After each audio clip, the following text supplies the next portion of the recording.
우리 다 같이 사도신경으로 신앙 고백함으로써 수요 기도회를 시작하도록 하겠습니다. 전능하사 천지를 만드신 하나님 아버지를 내가 믿사오며 그 외아들 우리 주 예수 그리스도를 믿사오니 이는 성령으로 잉태하사 동정녀 마리아에게 나시고 본디오 빌라도에게 고난을 받으사 십자가에 못 박혀 죽으시고 장사한 지 사흘 만에 죽은 자 가운데서 다시 살아나시며 하늘에 오르사 전능하신 하나님 우편에 앉아 계시다가 저리로서 산자와 죽은 자를 심판하러 오시리라. 성령을 믿사오며 거룩한 공예와 성도가 서로 교통하는 것과 죄를 사하여 주시는 것과 몸이 다시 사는 것과 영원히 사는 것을 믿사옵나이다. 아멘. 사랑의 하나님, 또 수요 기대로 함께 또 모이게 하여 주시고 또 이 시간을 통해서 주님을 바라볼 수 있는 은혜를 주신 것을 감사합니다. 이 시간 우리가 주의 이름을 부르며 주의 이름으로 간구하며 주의 말씀을 들을 때에 성령께서 우리 가운데 충만히 역사하여 주셔서 지친 우리의 심령이 다시 소생케 되어지게 하여 주옵시고 주님을 더욱더 열망하며 주님을 따라가는 일에 열심을 낼 수 있는 귀한 은혜의 시간이 되게 하여 주옵소서. 지쳐있는 우리의 심령, 또 세상 가운데에 마음이 빼앗겨져 있는 우리의 심령, 이 시간을 통해서 주께서 든든히 세우시는 그 능력의 손길을 체험하는 복된 시간이 되게 하여 주옵소서. 예수 그리스도 이름으로 기도하옵나이다. 아멘. 찬송하시겠습니다. 202장입니다. 202장, 이전 찬송가는 241장입니다.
같이 하나님 말씀 보겠습니다. 신명기 5장 6절, 7절 두 줄 말씀을 같이 보도록 하겠습니다. 신명기 5장 6절과 7절에 있는 말씀입니다.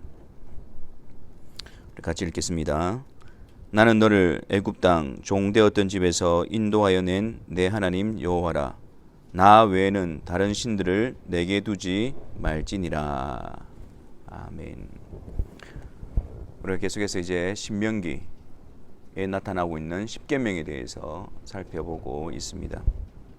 오늘은 그 첫 번째 계명에 대해서 우리가 살펴보려고 합니다. 이 십계명은 성도들의 삶의 중심으로 들어와야 합니다. 우리가 늘 기억하고 또 우리의 삶을 인도하고 방향을 지어주는 그런 지침으로 삼아야 합니다. 근데 우리는 이 구약에 나타나 있는 십계명, 또 율법 이렇게 하면 굉장히 부정적인 이미지를 가집니다. 신약 시대, 은혜의 시대, 복음 시대에 살고 있는 자들에게는 어울리지 않는 것처럼 율법을 그렇게 생각합니다. 하지만 그것은 잘못된 생각입니다. 율법은 구약과 신약에 나타나 있는 하나님의 모든 법을 의미하는 것인데, 이 율법에는 크게 세 가지로 나눌 수가 있습니다. 의식법과 또 시민법과 그리고 도덕법입니다. 의식법은 우리가 잘 알고 있듯이 제사제도라든지 또 성전 관리라든지 또 특별한 절기, 레위인들 이러한 의식에 관련되어진 그런 내용들을 명령으로 주신 것을 말합니다. 시민법 혹은 또 사회법은 하나님께서 이스라엘을 택하시고 그들을 통해서 하나님의 구속의 역사, 메시아의 약속을 이루어 가시기 위해서 그들을 직접 다스리고 통치하시는 신정국가로서의 주신 법을 말합니다. 그래서 하나님의 직접적인 어떤 다스림과 통치하심에 따라서 그 나라의 질서와 또 그 나라가 또 세워져 가는 데 관련되어진 법입니다. 도덕법이라고 하는 것은 하나님의 백성들에게 또 하나님의 거룩하심을 닮아갈 수 있도록 하나님의 속성이 반영되어진 그런 법입니다. 그 대표적인 것이 바로 십계명입니다. 그런데 의식법이라든지 사회법, 시민법은 예수 그리스도가 오심으로 말미암아 그것이 이미 성취가 되어졌습니다. 그 실체가 오심으로 말미암아 더 이상 우리는 의식을 행하거나 또 제사를 지키거나 뭐 이런 일들을 하지는 않습니다. 다시 그 길로 돌아가지는 않습니다. 또한 이스라엘을 통해서 예수 그리스도가 오셨기 때문에 다시 우리가 어떤 국가적인 형태로서 신정국가로 돌아갈 필요가 없습니다. 그것은 그리스도를 위한 일이었고 또 그리스도가 오심으로 말미암아 그 모든 것이 이루어졌기 때문에 더 이상 의식법과 신명법에 관해서는 우리가 그것을 지킬 필요가 없는 것이죠. 하지만 그러한 것을 통해서 그 실체 대신 예수 그리스도께로 나아가야 합니다. 또 그리스도에 대해서 또 의미와 또 그리스도를 통한 하나님의 뜻과 그 사역을 우리가 더욱더 깊이 알 수 있는 그런 근거가 되어지는 것이죠. 하지만 도덕법은 어떻습니까? 십계명은 어떻습니까? 이것은 예수 그리스도가 오셨다고 해서 우리가 십계명을 버리거나 우리에게 무의미하다고 말하지 않습니다. 오히려 그 반대로 그리스도로 말미암아 하나님과 화목하게 되어진 백성들에게 동일하게 더 강조되어져서 십계명이 주어지고 있습니다. 레위기에서 나온 또 출애굽기에서 나온 하나님의 도덕법, 하나님을 사랑하고 이웃을 사랑하는 그것이 신약에서 예수 그리스도를 통해서 하나님의 백성들에게 그대로 계속해서 개성되어지고 그들에게 요구되어지는 것입니다. 의식법과 사회법은 그리스도로 말미암아 성취되어졌기 때문에 다시 돌아갈 필요는 없지만 그것을 통해서 그리스도께로 더욱더 나아가는 방편으로 삼지만 도덕법은 하나님의 백성에게 주신 영원한 하나님의 법입니다. 그러므로 그리스도 안에서 구원받은 자들이 그리스도의 구속의 은혜로 구원받았다고 해서 도덕법을 버려서는 안 됩니다. 우리가 의식법에 사로잡혀 있지 않아도 된다라는 그 말이 도덕법까지 버려도 된다라는 말을 의미하는 것은 아닙니다. 그리스도를 통해서 우리는 그리스도께로 나아가고 그리스도 안에서 하나님과 화목하게 되어진 자로서 하나님의 백성으로서 오히려 하나님이 주신 십계명, 도덕법의 더욱더 충실하게 순종함으로써 하나님의 백성다움으로 우리는 세워지게 되어지는 것입니다. 그래서 우리는 십계명을 우리의 삶에, 현재 우리의 삶에, 하나님의 백성으로서의 삶의 중심으로 가져와야 됩니다. 그 십계명을 늘 기억하고 그것을 통해서 드러나 있는 하나님의 마음, 또 하나님의 백성들에게 주신 명령, 하나님의 속성을 배우고 알아가며 거기에 순종함으로 말미암아 그리스도 안에서 하나님과의 화목됨을 누려갈 수가 있는 것입니다. 또 그 순종함을 통해서 하나님의 백성으로서의 닮아감, 성숙함을 이루어갈 수가 있는 것이죠. 그래서 하나님께서 구약에서도 그 새 언약에 대해서 하나님의 약속을 말씀할 때에 항상 등장하는 것이 그냥 우리를 죄에서부터 정결케 하신다는 것에 멈춰 있지 않습니다. 죄로부터 우리를 건져내시고 정결케 하셔서 성령을 보내주시고 그 성령을 통해서 우리 마음에 기록되어진, 우리 생각에 기록되어진 하나님의 말씀과 율례에 따라 행하게 하시겠다. 그게 새 언약의 내용인 것입니다.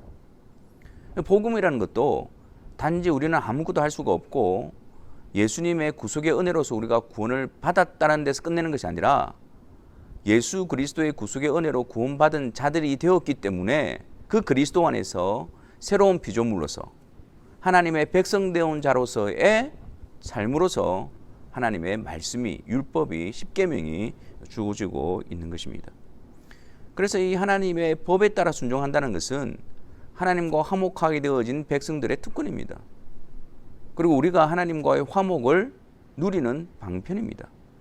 그분의 법에, 그분의 명령에, 그분의 말씀에 순종함을 통해서 우리가 하나님의 백성이고 하나님이 우리의 하나님이라는 사실을 인정하고 그 관계를 더욱더 강화시켜가며 더욱더 누려갈 수 있는 은혜의 방편이 되어지는 것입니다. 구속, 성화, 말씀을 통한 성령으로 인한 성화, 그리고 주님 오시는 그날의 영화, 이 전체적인 직평이 바로 구원을 설명하고 있는 것입니다. 그래서 오늘 우리는 이런 취지 가운데서 그냥 구약 성경에 묻어두는 십계명이 아니라 실제적으로 하나님의 백성으로서 하나님과 화목하게 되어진 자로서 하나님과의 친밀한 교제를 그분의 말씀에 순종함을 통해서 누려가고 그 영광스러움에 참여하고 또 그 유익을 누리기 위해서 우리는 십계명을 우리의 삶의 중심으로 가져와야 하는 것입니다. 그리고 이 계명들을 하나하나씩 살펴봄으로 말미암아 이것이 우리 삶을 지배하고 통치하는 하나님의 손길이 되어지기를 바랍니다. 먼저 오늘은 첫 번째 계명을 살펴보려고 합니다. 우리가 7절 말씀, 나 외에는 다른 신들을 내게 두지 말지니라. 이것이 첫 번째 주시는 계명입니다. 나 외에는 다른 신들을 내게 두지 말지니라. 여호와 하나님, 성경에 계시되어져 있는 성부, 성자, 성령 삼위로 존재하시면서 한 본질이신, 한 분이신, 유일하신 여호와 하나님만이 참신이십니다. 그분 외에는 신이 존재하지가 않습니다. 그래서 여호와 하나님만이 참신이시며 그분 외에 다른 신들은 존재하지 않는다는 것을 인정하는 것을 말합니다. 그런데 7절 말씀에 보면 다른 신들을 내게 두지 말지니라 는 것입니다. 그러니까 참 하나님이신 그 하나님의 자리에 다른 어떤 것을 두지 말라는 겁니다. 너희들이 신들이라고 부르고 너희들이 신들이라고 인정하고 신들이라고 말하는 그것을 참 하나님의 자리에 두지 말라는 말씀인 것입니다. 우리는 이 계명을 보면서 내가 참 하나님만 섬기지, 내가 다른 종교를 가지고 있는 것도 아니고 내가 다른 우상을 섬기고 있는 것도 아니고 그래서 나는 이 1계명에 대해서는 철저하게 지켜간다, 우리는 그렇게 생각하기가 쉽습니다. 하지만 정말 우리 안에 이 1계명이, 첫 번째 계명이 바르게 시행되고 있는 것일까요? 이스라엘 백성들을 한번 보십시오. 이스라엘 백성들은 그들은 여호와의 성전에서 하나님께서 명하신 제사를 계속해서 드렸습니다.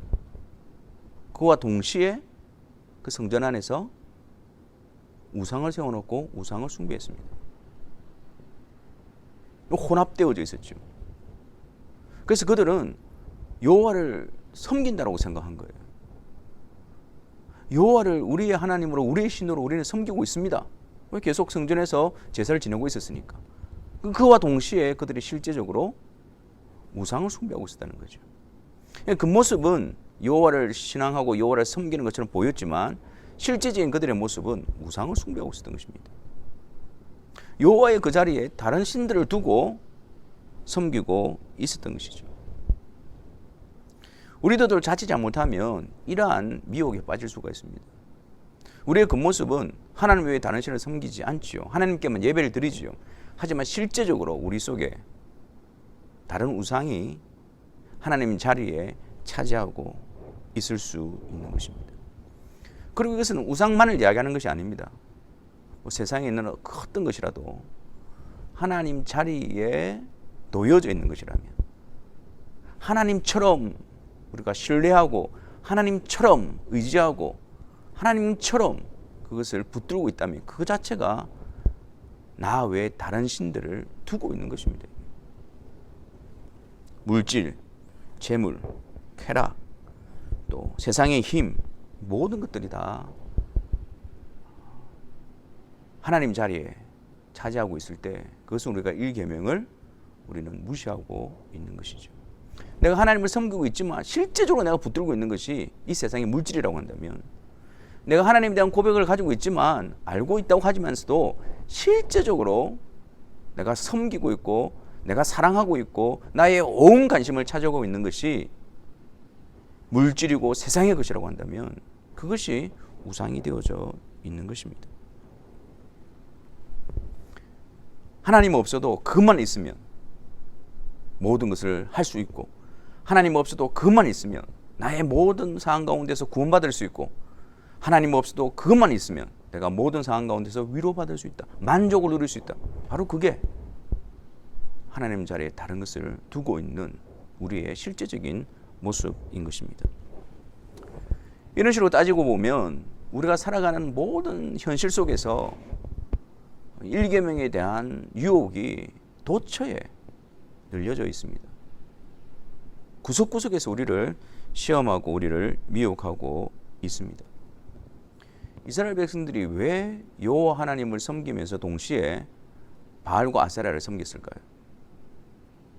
그들의 현실 가운데서 눈으로 보니까 그 이방 민족들이 바알과 아세라를 섬기니까 농사가 잘 되는 거예요. 근데 자기들은 여호와를 섬기는데 여호와 하나님께서는 말씀하시는 하나님이시거든. 근데 그 말씀에 대한 순종, 또 하나님의 어떤 명령하시는 것에 따름, 뭐 이런 것이 있는데 여기는 그런 거 없이 그냥 우상을 섬기니까 잘 되거든요.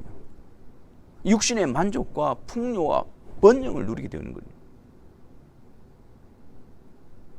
그러니까 하나님에 대해서 인식은 하고 있는데 하나님을 버리지는 못하고 실제적으로는 바알과 아세라를 통해서 자신의 육신의 만족을, 부요를, 풍요를 누려가고 있었던 것입니다.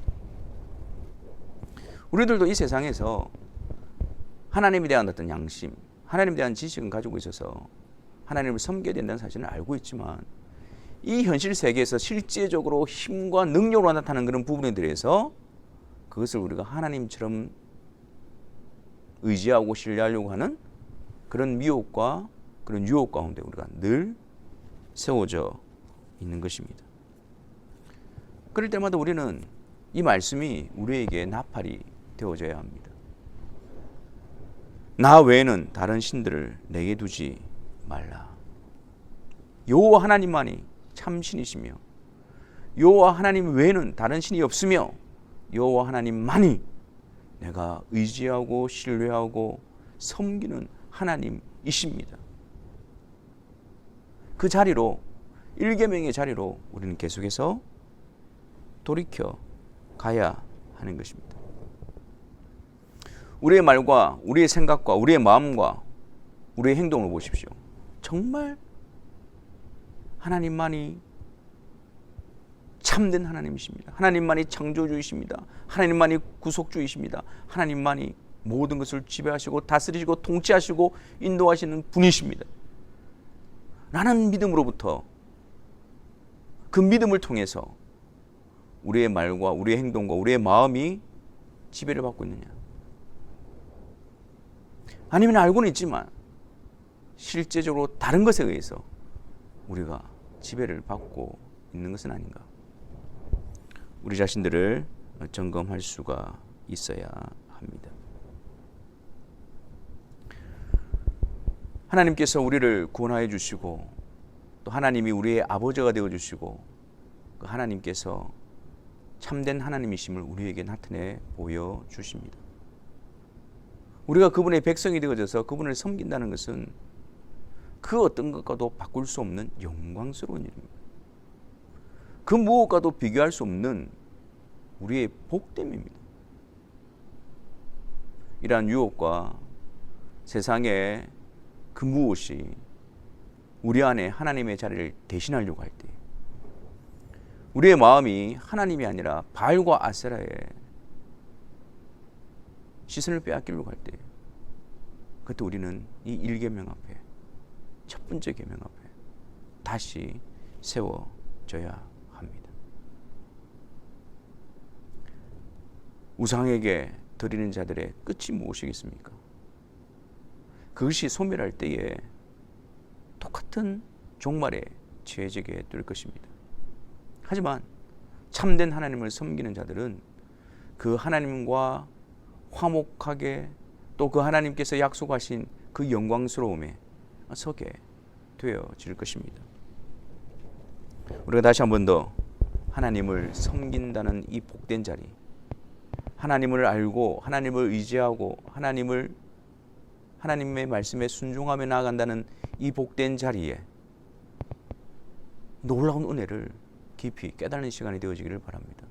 그래서 그 현실의 미혹과 눈에 보이는 실제적인 어떤 힘처럼 보여지는 그래서 하나님을 대신하려고 하는 다른 신들로부터 우리의 마음과 우리의 생각을 지켜가시기를 바랍니다.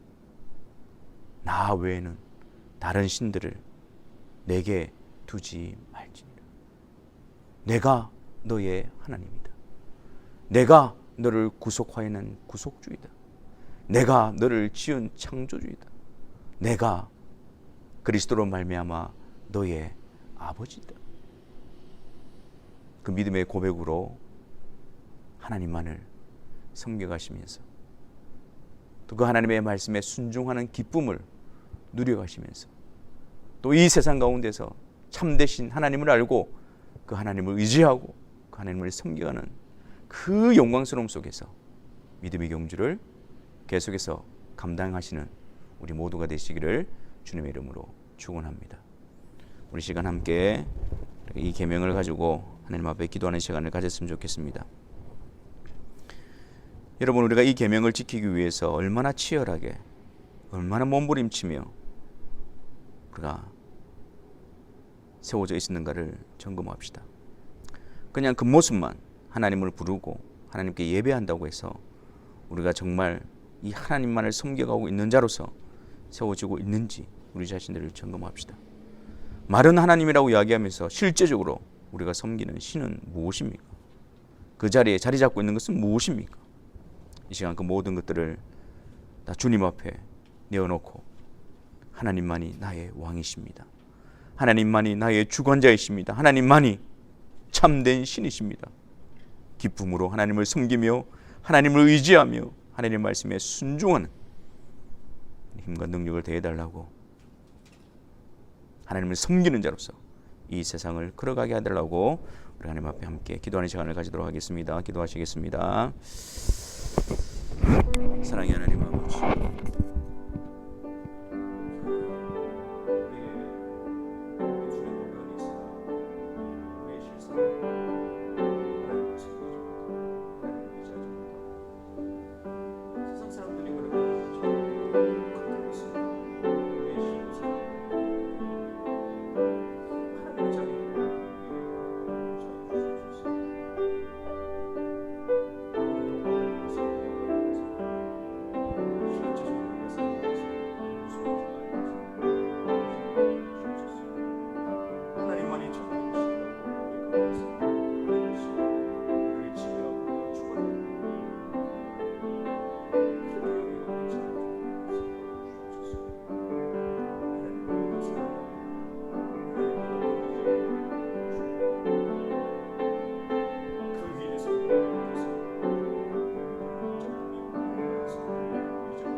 나 외에는 다른 신들을 내게 두지 말지니라. 우리의 참된 하나님이 되어주시고 참되신 하나님이 우리에게 나타내 보이시고 이 영광스러운 명령을 우리에게 주신 것을 감사합니다. 우리가 입술로는 여호와 하나님을 말하면서 실상은 금송아지를 섬기고 있지는 않은지, 실제로는 하나님을 섬기고 하나님을 사랑한다고 하면서도 우리의 온 마음은 세상의 다른 것이 차지하고 있지는 않은지, 이 시간 이 계명 앞에 우리 자신들을 점검하는 시간 되게 하여 주옵시고, 매 순간마다 다른 것이 그 자리를 차지하려고 할 때마다 이 하나님의 말씀이 우리를 깨우쳐 주셔서 다시 하나님을 바라보며 통치자가 되시고 창조주가 되시고 구속주가 되시고 우리의 주권자가 되시는 하나님을 다시 바라보며 그분만을 의지하고 신뢰하는 그 복된 자리로 인도함을 받는 저희들 되게 하여 주옵소서. 우리를 넘어뜨리는, 우리를 미혹하는 이 세상 가운데서 우리를 구별하여 주셔서 하나님만을 섬기며 하나님만을 의지하는 자로서 아름다운 발자취를 걸어가는 귀한 성도들이 되게 하여 주옵소서. 예수 그리스도 이름으로 기도하옵나이다. 아멘. 이 시간 주기도문으로 또 수요기도를 마치도록 하겠습니다. 하늘에 계신 우리 아버지여, 이름이 거룩히 여김을 받으시오며 나라가 임하시오며 뜻이 하늘에서 이루어진 것 같이 땅에서도 이루어지이다. 오늘 우리에게 일용할 양식을 주시옵고 우리가 우리에게 죄 지은 자를 사하여 준 것 같이 우리 죄를 사하여 주시옵고 우리를 시험에 들게 하지 마시옵고 다만 악에서 구하시옵소서. 나라와 권세와 영광이 아버지께 영원히 있사옵나이다. 아멘.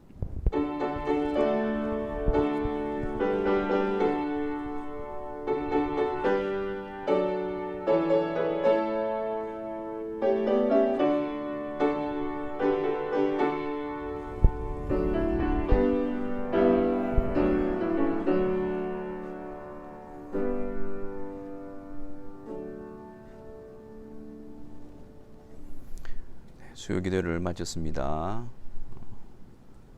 여러 가지 힘든 현실 가운데서도 우리가 하나님만을 고백하고 하나님만을 섬기는 자로서 한 걸음 한 걸음 나아가게 되시기를 바랍니다. 감사합니다.